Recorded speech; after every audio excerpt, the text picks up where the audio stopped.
ఆకాశంలో ఎగురుతున్న ఒక పక్షి, దాని నోట్లో ఒక దైవిక ప్రసాదం. సరిగ్గా అదే సమయంలో కింద దట్టమైన అడవిలో ఒంటికాలిపై ఘోర తపస్సు చేస్తున్న ఒక తల్లి. ఆకాశంలోనుంచి ఆ పక్షి నోట్లోని ప్రసాదం కింద పడిపోతే సాక్షాత్తూ వాయుదేవుడు దాన్ని పట్టుకుని వెళ్లి ఆ తల్లి దోసిట్లో పెడితే, వినడానికి హాలీవుడ్ సినిమా సీన్లా ఉంది కదూ. కాని ఇది సినిమా కాదు, కోట్లాది మంది ఆరాధించే, రోమాలు నిక్కబొడుచుకునే సాటిలేని మహావీరుడు శ్రీ ఆంజనేయస్వామివారి జననం వెనుక జరిగిన ఒక అద్భుతమైన ఘట్టం. అసలు శివుడికి, దశరథ మహారాజుకి, ఆంజనేయుడు పుట్టుకకు ఉన్న ఆ కనెక్షనేంటి? ఈరోజు మనం హనుమంతుడి అసలు కథను తెలుసుకుందాం. నమస్తే మిత్రులారా. హనుమాన్ జయంతి అనగానే మనందరికీ గుర్తొచ్చేది కాషాయ జెండాలు, జై శ్రీరామ్ నినాదాలు. అయితే మీకో విషయం తెలుసా? నార్త్ ఇండియాలో వాళ్లు చైత్ర పౌర్ణమి నాడు హనుమాన్ జయంతి జరుపుకుంటే, మన తెలుగు రాష్ట్రాల్లో మాత్రం ఆ రోజు నుంచి భక్తులు 41 రోజుల పాటు మండల దీక్ష తీసుకుంటారు. ఆ దీక్ష ముగిసే వైశాఖ బహుళ దశమి నాడు మనం ఎంతో గ్రాండ్గా ఈ పండుగను జరుపుకుంటాం.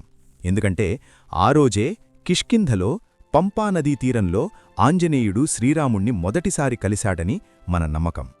సరే, ఇప్పుడు కథలోకి వెడదాం. ఈ కథ త్రేతాయుగంలో మొదలవుతుంది. దేవలోకంలో పుంజికస్థల అనే ఒక అందమైన అప్సరస ఉండేది. ఆమె చేసిన ఒక చిన్న పొరపాటుకు ఒక ముని కోపగించుకుని, నువ్వు భూలోకంలో వానర రూపంలో ఉన్న స్త్రీగా జన్మిస్తావు అని శపిస్తాడు. ఆమె కన్నీరు పెట్టుకుని వేడుకోగా, పరమశివుని అంశతో నీకొక మహావీరుడు జన్మిస్తాడు, అప్పుడు నీకు ఈ శాపం పోతుంది అని చెప్తాడు. అలా ఆమె భూలోకంలో అంజనా అనే పేరుతో పుడుతుంది. వానర రాజైన కేసరితో ఆమెకు పెళ్లి జరుగుతుంది. కాని ఎన్ని సంవత్సరాలు గడిచినా వారికి పిల్లలు పుట్టరు. అప్పుడు అంజనాదేవి వెంకటాచలం అంటే మన ఇప్పటి తిరుమల కొండలపైకి వెళ్లి శివుని కోసం ఒంటికాలిపై ఘోరమైన తపస్సు చేయడం మొదలుపెడుతుంది. సరిగ్గా ఇక్కడే ఒక మైండ్ బ్లోయింగ్ కనెక్షన్ ఏర్పడింది. అంజనాదేవి తపస్సు చేస్తున్న అదే సమయంలో అయోధ్యలో దశరథ మహారాజుకు పిల్లలు లేరని పుత్రకామేష్టి యాగం చేస్తున్నాడు. యాగం పూర్తయ్యాక అగ్నిదేవుడు ప్రత్యక్షమై ఒక గిన్నెలో పాయసాన్నిచ్చి దశరథుడి భార్యలకు పంచమంటాడు. సరిగ్గా అప్పుడే సువర్చల అనే ఒక దేవకన్య, ఆమెకు పక్షిగా మారే శాపముంటుంది. గ్రద్దరూపంలో ఆకాశం నుండి వచ్చి ఆ పాయసం గిన్నెలో కాస్త ప్రసాదాన్ని ముక్కున కరుచుకుని ఎగిరిపోతుంది.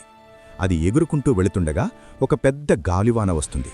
ఆ దెబ్బకి గ్రద్ద నోట్లోని పాయసం కింద పడిపోతుంది.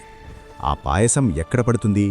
కరెక్ట్గా అంజనాదేవి తపస్సు చేసుకుంటున్న అడవిలో.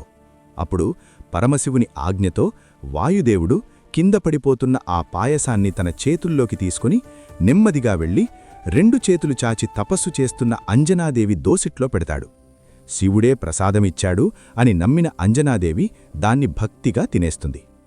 ఆ దైవిక పాయసం మహిమ వల్ల పరమశివుని అంశతో, వాయుదేవుని ఆశీస్సులతో చైత్ర పౌర్ణమి నాడు అంజనాదేవికి ఒక తేజోవంతమైన బాలుడు పుడతాడు.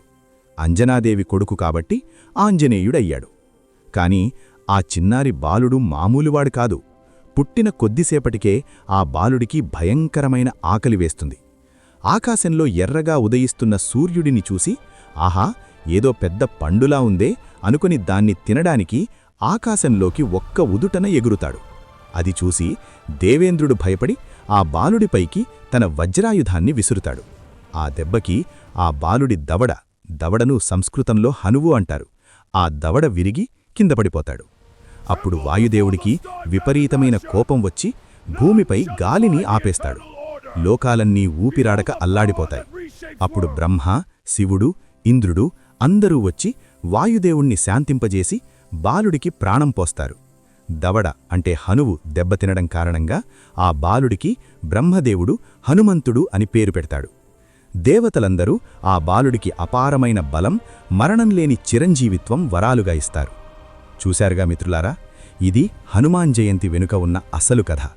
హనుమానంటే కేవలం ఒక దేవుడు మాత్రమే కాదు, ఆయన నమ్మకానికి, ధైర్యానికి, ఒక పనిని ఎంత కష్టమైనా పూర్తి చేయగల మనోధైర్యానికి బ్రాండ్ అంబాసిడర్. రామనామం తప్ప ఆయనకు వేరే ప్రపంచం లేదు.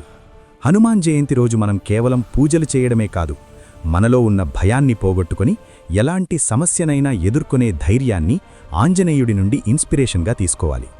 అయితే ఇక్కడ ఒక ఇంట్రెస్టింగ్ పాయింట్ ఉంది.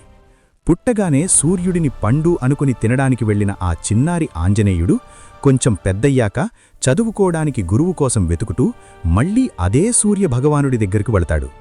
తనను తినడానికి వచ్చిన వాడిని చూసి సూర్యుడు ఏమన్నాడు?